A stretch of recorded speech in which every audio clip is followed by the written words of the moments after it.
மனிதனுடைய இளமை காலத்தை வாலிபம் முறுக்கு அப்படின்னு சொல்கிற மாதிரி பனையோட இளமை காலத்தை வடலின்னு சொல்லுவாங்க.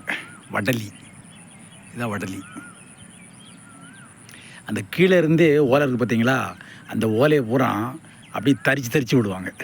அந்த ஓலையை எவ்வளோ தூரத்துக்கு கழித்து விடுதாங்களோ அல்லது தரித்து விடுதாங்களோ அவ்வளவுக்கு அது மேலே போய்கிட்டே இருக்கும், வானத்தை நோக்கி போய்கிட்டே இருக்கும்.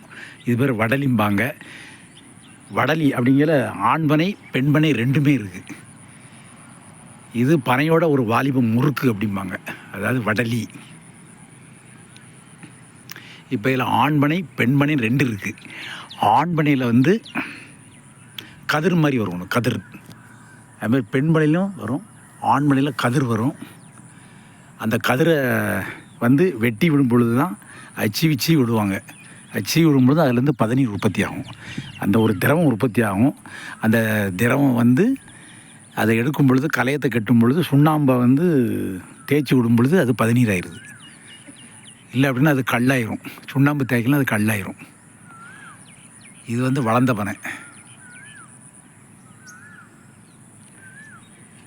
பனைகளின் கூட்டத்தை பாருங்கள். ஆனால் பனை தொழிலை அழிய விடாமல் பாதுகாப்பது நம்முடைய தலையாய கடமை.